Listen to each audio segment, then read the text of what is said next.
Exterior, Remnicore, night. Kylo's TIE silencer enters the atmosphere of a cold black planet veined with silver. It touches down on a ridge overlooking a wide valley of obsidian-like terrain. Frozen trees in wind-swept shapes. Flows of white lava. Exterior, Remnicore, fortress, night. Kylo approaches an ancient stone military battlement consumed by time. Skeletons of fallen war beasts littered the terrain. Whatever battle happened here, it ended centuries ago. He passes empty suits of armor, robes draped over broken shields.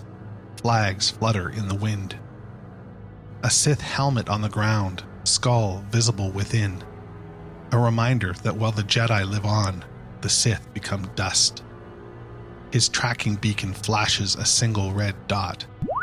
Lifeform detected. Interior, Remnicore Fortress, courtyard, night. The door opens toward us, revealing Kylo, hand extended. He enters a circular chamber stacked with broken spacecraft parts, ancient military technology, and piles of silver ore. A glowing white fire crackles in a stone pit. A voice whispers as he draws closer to the flame. Reveal yourself. Kylo's lightsaber ignites, a reflex action. I seek the Sith Master, Tor Valum. I am no master. The mountain of junk moves. From it, as if disguised within, comes Tor Valum, 7,000 years old, an alien of unknown origin, spindly and tense, sinew and muscle pulled tight. But I was once called Tor Valum. Kylo remains steadfast, dominant. You trained Darth Plagueis? That name means nothing to me. Kylo's lightsaber flashes in anger, settling inches from Tor Valum's taut, leathery skin. Does your life? Tor Valum regards Kylo, smiles with sharp teeth. You threaten me with death. How amusing. You are weak. I feel nothing. You feel what I allow you to feel, child. The creature extends a long finger, pointing to Kylo's mask. Reveal yourself. Kylo removes his mask. His face is veined, corrupted worse than we remember. Tor Valum appears oddly entertained. You wish to obtain the power of those who came before. Take your place among the gods of Mortis. I do. To rule the galaxy without armies, without starships. Yes. Yet you fear the frailty of your vessel. You need this power. Kylo's jaw tenses. He nods. Kneel before me. Miraculously, Kylo kneels. Call yourself a Sith. But the Sith are unrepentant, remorseless. You're haunted by the past, your very existence. I have no regrets. Until you sever yourself from the past, your fate will be the same as theirs. Tor Valum motions to the battlefield in the valley below. Empty Jedi Knight armor. Vacant Sith Marauder armor beside it. Withered husks of animals and men. The living force is nourishment. The more one consumes, the stronger one becomes. To take life is to cheat death. The creature lifts his body with his arms and walks on them. Kylo eyes his strange new master. Teach me.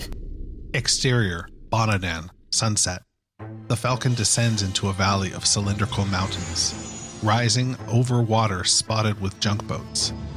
This planet exists in permanent sunset, lit by its bustling night markets. The Falcon lands on a multi-level docking array. It feels like a tower of lily pads, a visiting ship on each. Exterior, Bonadan, docking array, sunset.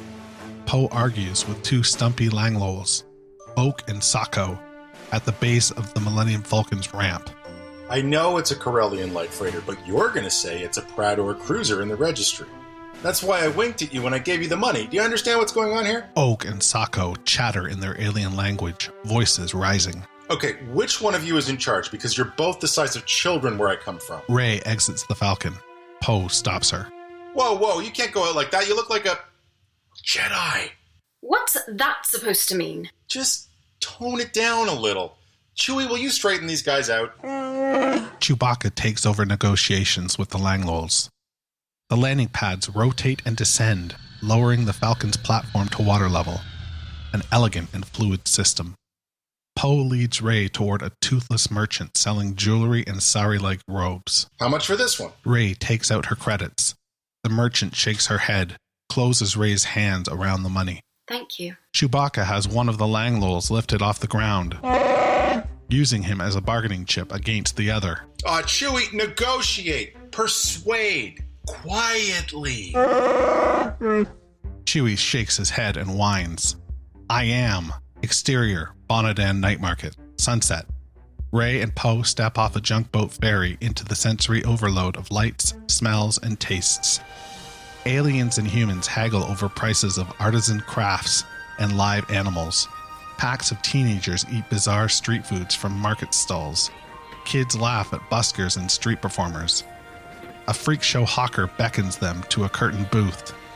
Come witness the froth and eye of loyal Karn. They walk among the oddities and wonders, undercover. Rey's colorful sari gives her an exotic elegance we've never seen. She uncomfortably adjusts her incognito hooded pullover. I like it. You look like a local. You've been here before. With my grandfather. I used to sail right out there. You've never seen so many lights. He eyes her. What do you remember? Rey digs for a memory before her abandonment. My father and I would build starships out of wood. It could fit in your hand. Anything else? I remember love. That's why I waited so long. But I must have imagined it. They were no one. Poe looks at her in the setting sunlight, wishing he could change the past for her, but unable. No one is no one. Rey takes that in. Then she spots a trio of mech troopers scanning the crowd ahead. Poe follows her eyes, puts his hand on his blaster. No. She pulls Poe into a market stall, eyeing them through a hanging cloth. An old female Utai peddler barks at them to taste the spicy clawfish soup she's selling. Kassan! Neep, neep! No, not hungry. She holds out the steaming ladle to Poe, encouraging. Dippy Kassan? One of the mech troopers looks in their direction. Okay, here, just shh. Poe drinks from the soup ladle. See, His face turns red. He coughs from the intense heat. The Utai peddler and her friends laugh. Arno Todi. No, it's good. It's good. He coughs harder, getting worse. The mech trooper moves in their direction, hearing the violent coughing. Rey grabs Poe by the shirt and pulls him into a kiss, hiding his face behind her headscarf. The mech trooper sees the two lovers from afar while the Utai women applaud in the background. He moves on. Rey and Poe pull apart. He takes a moment to recover. He's never kissed a Jedi. did it work? I mean, I think so. Rey looks past him at the mech troopers walking away. Oh, so that wasn't... No. They eye each other, wishing the Force could stop time. We should... Right, yeah. Exterior, Coruscant, night. Rose's Phantom Hawk descends through the skyscraper canyons. The city plunges underground below them, dense and alive, like the roots of a tree. Interior, Phantom Hawk, night.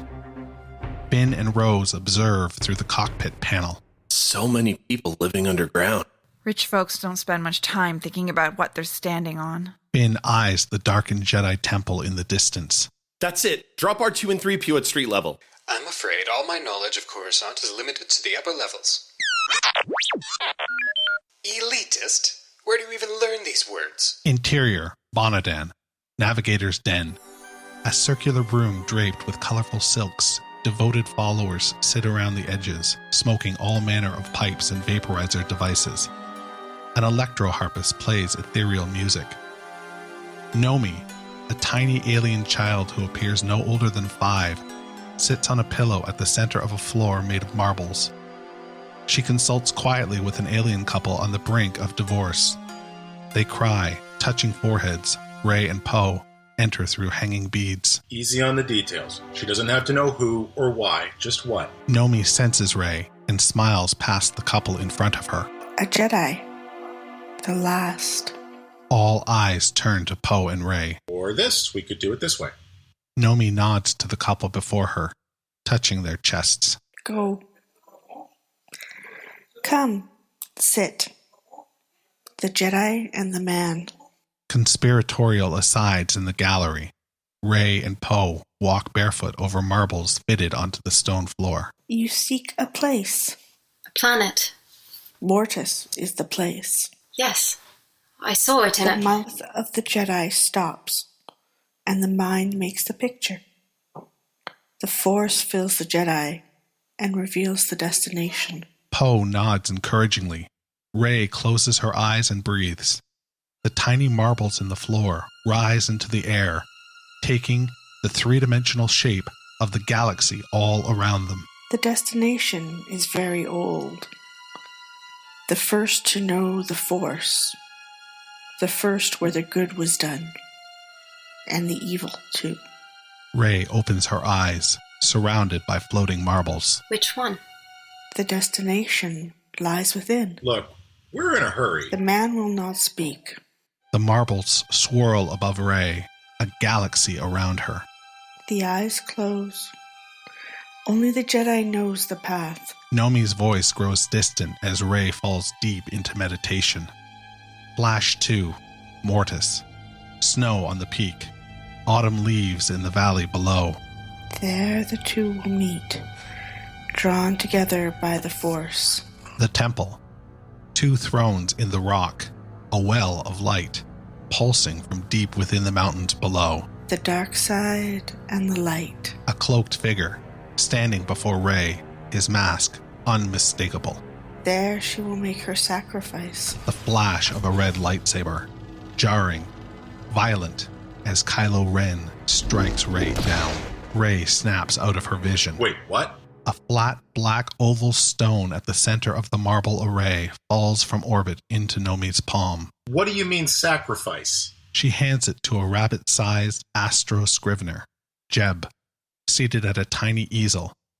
He paints a star map of this chosen location. The Jedi must go alone. No, hold on a second. The astro scrivener, Jeb, tears the drawn planetary map off his easel, limps over to Rey, and hands it to her. Thank you. We're not leaving. What did she see? What did you see? The Jedi will make the journey. The journey will answer the question. What question? Can we all just take a deep breath and talk about this?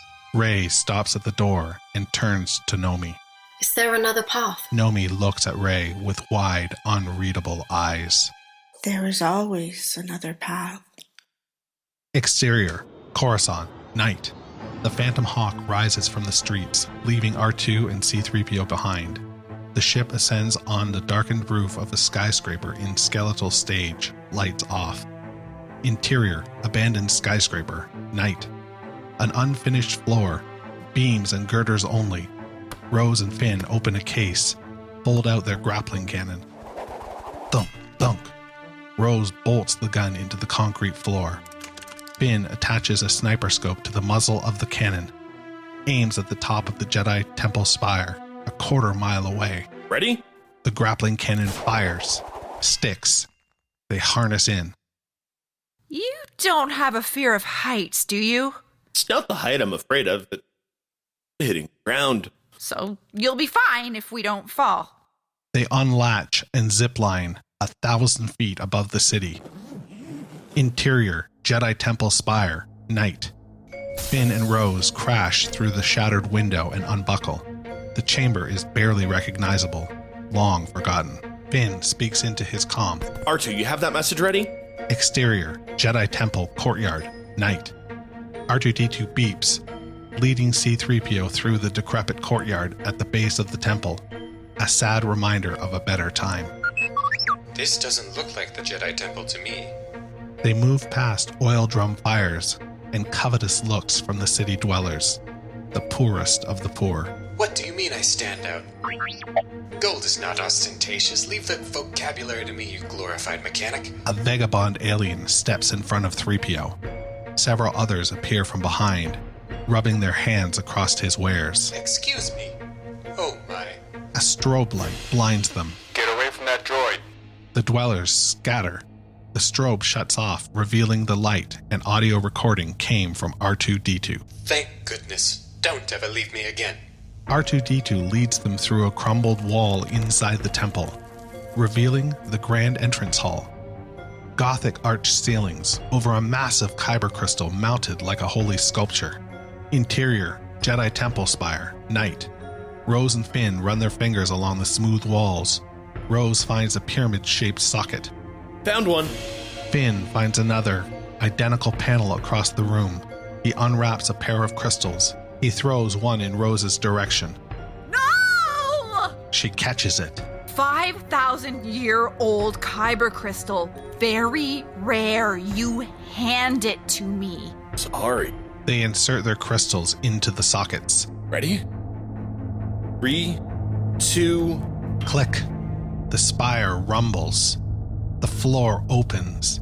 A huge copper machine rises up. Old Republic tech around a central conducting chamber. Power flows through it, humming, grand. Then, it shorts out. Sparks fall. The machine goes dark. Can't it be easy? Just one time?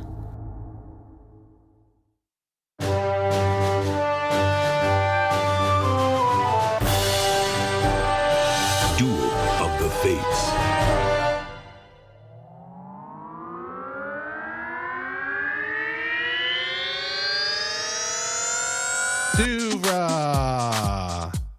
Podcasts and such.